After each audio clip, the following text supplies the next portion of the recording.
afternoon. My name is Lily Niskern. My name is Daniel. And my name's Evan Barron. We are students from the Green School and FAU's high school, brought together by Mr. Kevin Simmons and Ms. Shauna Christensen to present this disruptive topic on the use of emulators and high-altitude balloons as precursors to CubeSats in middle to high school settings.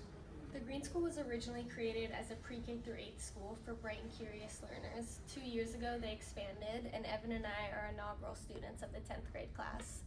One of the many things that makes our school unique is the idea that students who find their passion and who are given the opportunity to explore it during their time in school are ultimately the ones to flourish in the world beyond high school. The Green School Aerospace team is a select group of passionate students from grades 6th through 10th with the mission to prepare the next generation to advance STEM in tomorrow's world. We do this through a variety of ways, including a passion project that allows students to create a story over time in high school, field experiences that align with our passions, competitions, and conferences. These activities provide real-world aerospace opportunities and reflect the importance of project-based and experiential learning. I'm part of the Wolfpack CubeSat development team. I've been a part of it since 2019 when I was in middle school, and right now I'm an FAU high school student at Florida Atlantic University, where I'm planning to study computer science, and I'm also the software lead at their university CubeSat team. Through the Wolfpack, I've been a part of a successful space mission, many balloon launches, and I have attended conferences like this in past years. So the current state of STEM education is really inadequate in preparing students for the workforce. Yes, STEM education programs in America are ubiquitous, but they rarely engage students in this hands-on learning like we've been talking about. And at a time when there's so many jobs and not enough graduates to fill these numbers, we really need to put a stress on this hands-on learning. One way schools can facilitate this is through CubeSats, or a much more affordable and accessible precursor as high-altitude balloons. Typically, this technology is associated with the university, but it can be implemented into education much earlier, and in the case of high-altitude balloons, much more affordably.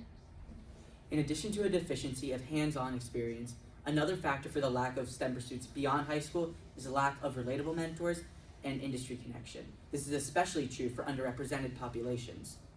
This does not have to be the case, however. When students are presented with opportunities to engage in the real work of STEM early and consistently, they are more likely to become STEM professionals.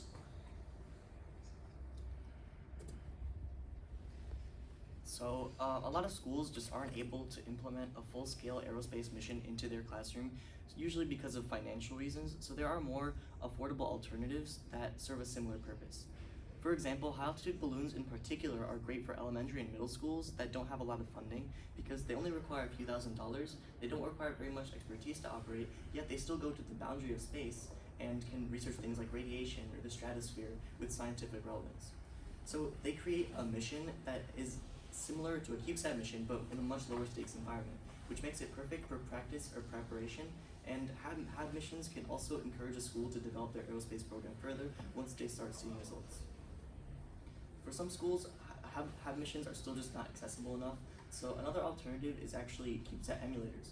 A CubeSat emulator is essentially a CubeSat mission that is fully built by students, but it has no intention of actually going to space. So the hardware is not built with radiation and all those things in mind, and it's not space grade, which cuts down on the cost significantly and makes it extremely accessible and cheap. These are usually launched in either high-altitude balloons or drones or just operated on the ground. And they are perfect for younger students that are still learning the ropes of aerospace and can also serve as preparation or practice for a higher stakes mission later on. And as more and more organizations start to understand the benefits of using high-altitude balloons as educational tools, the increase in programs we see doing it. And right now, this doesn't just remain in the US. We're seeing countries such as India, Canada, Spain, and many others trying to replicate programs of this kind. On the topic of successful high-altitude balloon programs, Near Space Education is a nonprofit educational organization created to support the education of a new generation through innovative educational programs and provide schools and organizations by using their unique Pathways to Space curriculum.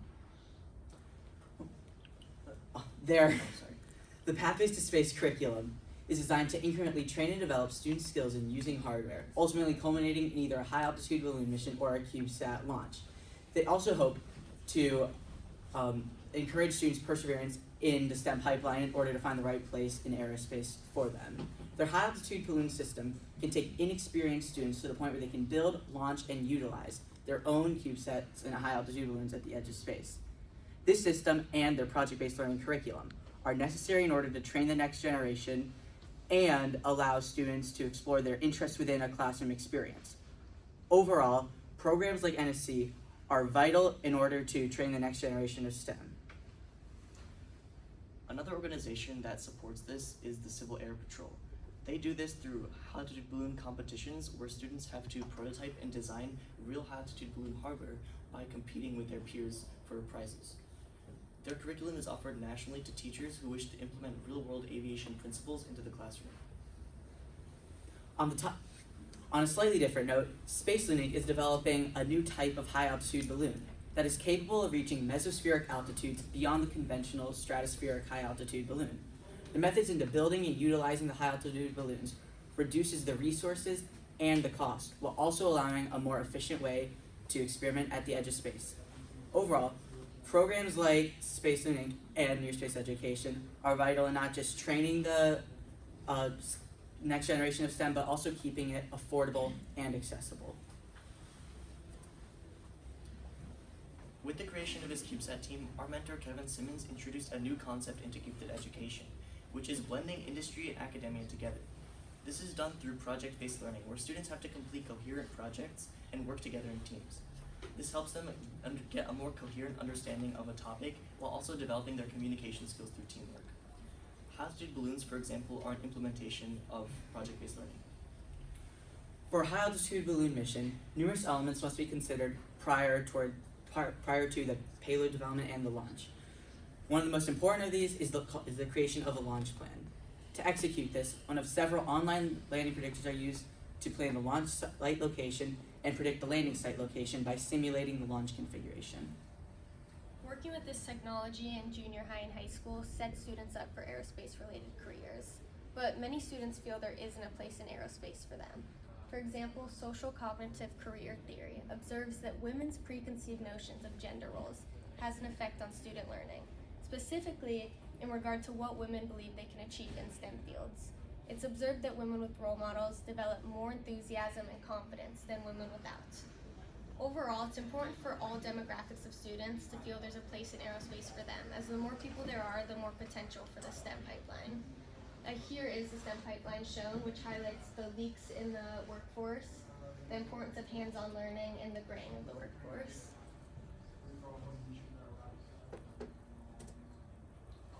For these methods and theories to pay off, there has to be correct implementation. South Florida has three major aerospace organizations: the Aerospace and Innovation Academy, Blue Cube Aerospace, and the Wolfpack CubeSat Development Team. The mission of AIAA is to create distinct and unique aerospace opportunities for middle to high school students. Partaking in AIAA gives students endless opportunities when it comes to being involved in CubeSat launches or high-altitude balloon missions, presenting their work at conferences, or advocating for aerospace policy in governmental settings. Blue Cube Aerospace is one of the first companies created to help train pre-college teachers in the world of small satellites, particularly CubeSats. A smaller, more select group is the Wolfpack, whose specific mission is to design, build, test, and fly CubeSats. So far, there have been 2 successful Wolfpack missions, with a third and fourth coming soon. Although many students do learn engineering, policy, and entrepreneurship skills, they still need certain soft skills like presenting and networking in order to succeed in the aerospace field. Conferences are actually perfect practice for this because they allow students to exercise these skills while talking about something that they're passionate about. And in the process, they also forge valuable industry connections that will help them get into the aerospace industry later when they're older. And for this reason, the Wolfpack hosts its own conference, the Small Sat Education Conference, every October in Kennedy Space Center. We bring some of the most notable people in the aerospace industry to talk about their experiences and their projects, and students get the opportunity to learn from these people and network with them, which will help them get into the aerospace industry later on. I personally, when I was transitioning from middle to high school, I was actually able to become part of the FAU University satellite team by meeting their leaders there and talking with them, and eventually I even took on a leadership role. But conferences like these aren't the only way more opportunities being made accessible to students. Simmons starts taking his middle school students on day trips, and these can include lab tours or engineering workshops, but eventually develop into overnight trips such as competitions, conferences, and a unique annual opportunity to present at the Florida State Capitol in order to advocate for aerospace policy, specifically more funding for aerospace groups in Florida. This trip is called Florida Space Day, and last year 13 students from the Green School and 5 from the Wolfpack participated in Space Day, where they ended up getting a $350,000 appropriation for Palm Beach State College. Next week, more students will be attending Space Day, where they will be going for an $850,000 appropriation, with $500,000 going towards FAU to build their first satellite, and the remaining $350,000 going towards setting up aerospace workshops in 5 cities in Florida. These ways of getting students involved early are beneficial as it gives them a head start in learning that some students won't get till they're in college. So now that we've covered how aerospace can be implemented into the classroom, here are some successful examples from the Wolfpack. Our first satellite was the YSAT-1, where we tested a payload of extremophile bacteria. We had students completely design everything through multiple HABs balloon missions, and it was successfully launched in 2018. It was actually the first ever middle school CubeSat launched globally. Next is the CabSat-1, which tested a new type of capacitor technology as an alternative to lithium polymer batteries. It was launched in 2022 and included even greater student involvement through proposal writing. Next is the FlipSat-1, which tested bit flips, or like the effectiveness of radiation hardening methods, and the microcontroller called the microbit and its functionality in space. It's going to be launching in 2024 on the True payload. And finally, we have the WolfSat-1, which was just recently approved by a company called Firefly for a launch in 2025. It will be testing a bacteria called the Adional saccaiensis, which has an enzyme that can actually degrade PET plastics, and it will be testing its ability to function in space, which could be very significant for future space sustainability. With similar aspirations as Wolfpack, the Green Aerospace team is planning their own CubeSat launch by the fall of 2025. The GreenSat-1 plans to test machine learning algorithms to validate the operation of a novel microfluidic device related to bone fluid forces. By starting with working on high-altitude balloon or emulator missions, students are able to work their way up to CubeSat missions by using their past hands-on learning experience to help them succeed in those missions. Aerospace in particular remains an emerging industry, so embracing experiences in this realm are necessary for the workforce of the future. Thank you for listening, and we'll take any questions.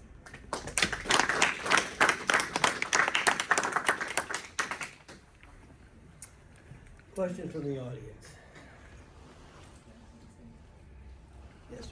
Sorry, this is going to be a very vague question because I don't know the person exactly, but there is a community college professor in New York City who's been working on using high-altitude balloon flights specifically for outreach and bringing more students in. I was wondering if you've been collaborating with her at all or have a contact with her? No, but if you will share that contact, you will. Not Bartello, is it? It's No. because she's in New No, York. New York City. Not Oh, well, I'm thinking Yes. Buffalo. All right, not the same place. Yes. I met her at a recent conference. It was really interesting because they were looking at how to even do stuff like very simple reaction wheels that get the concept of reaction wheels, but that aren't space qualified, that you could do it on like a balloon flight. things Sure. like that. Well, Daniel, were you one of the students who went to the balloon launch that you guys did? Was it Indiana? Was it Upland, Indiana, where you guys Well, had to track some of the balloons? kids in Oh, here, some of we the went other to ones? Indiana, Okay. we do them at Florida, but Daniel did one with the university Oh, in that's right. Florida. You did one. I think for you guys that don't know this, the joke is that the high altitude balloons are the poor man's satellite, right? That's how you learn without having to spend a lot of money. It's an incredibly important tool. The Army taught us to crawl, walk, run, right? So when you think about these emulators on the bench, that's your crawl phase. When you do the high altitude balloons, you're walking. And then when you can get to orbit, that's what we call the running, right? Crawl, walk, run. Another question for our students. One more? Yes, sir. This may be another vague question here, but a lot of the times in several of these conversations we talk about expenses and the challenges with expenses. In education, there's also the challenge of sociocultural perceptions on what needs to be taught in these classrooms. How have you approached interacting with some of these challenges, people who may disagree with you on the importance of these topics, and how do you sideline those ideas? I think the importance isn't just necessarily aerospace related or STEM related. It's kind of what Yasmin talked about, the teamwork and everything involved with that. That's really the importance of this, and preparing them for the workforce. Like we said, that's preparing them for any field of work is working in a team and working, you know, with experiential things. So yeah, How do you get a school to embrace that better or more? sell it a little. Can I speak to that for a second? As a teacher, right, like and having started working with Kevin, one of the biggest frustrations that I think we have is that in our industry, and I've worked with several amazing teachers, but there's a lack of a different kind of mindset from an educational perspective, not only with teachers, but with administrators. And unfortunately, until that mindset shifts to where we do start viewing education as a way where you can do anything through an industry, any one of these curriculums that we would see, whether it's English, math, science, whatever, taught through the lens of an industry would make the difference in our nation's education. But it's going to be a huge paradigm shift before they'll invest that kind of money. And as a parent, may I just add? Hold on one second. Yes, sir. I'm sorry, I came in a little bit late, but is the program TechRise familiar with this community? I'm familiar with it. It's a NASA competition. Yes, yes. So it does, it's really aggressive, trying to enable a lot of these, not just on balloons, by the way. Right. They're suborbital missions, and yes, I'm familiar with it. The problem is, when you're one person doing something, there's only so many. We do a number. I got in trouble because I make my classes do a competition every quarter and a group project or a project. So TechRise was an option, and we do Genes in Space, we do the Science Fair, Conrad competition, Exploravision. You know, there are many good. TechRise is a good one. The difficulty is when you have a deadline that's too early in the school year, you don't even have time to get it set up, right? So a competition needs to have a December deadline or an early May deadline to give your teachers time to incorporate that into the classroom. Thanks for that feedback. Oh, do you run TechRise? No, I'm part of it though. Oh, are you offering free rides to space today? Because I got some kids that want to talk to you. Patty, you wanted to speak before they? Oh, yeah. Yes. As a parent, I have 2 kids involved in the program, and I can speak from what Shauna was saying. Any industry, if you have the right leaders leading children, you can be an artist, you can be a legislator, you could be a scientist, you can be a psychologist, and you can gain just from the experience of learning how to communicate, how to present, how to work and how to be part of a team, how to contribute, how to fail, how to mentor, and then also how to learn from someone else without having an ego involved.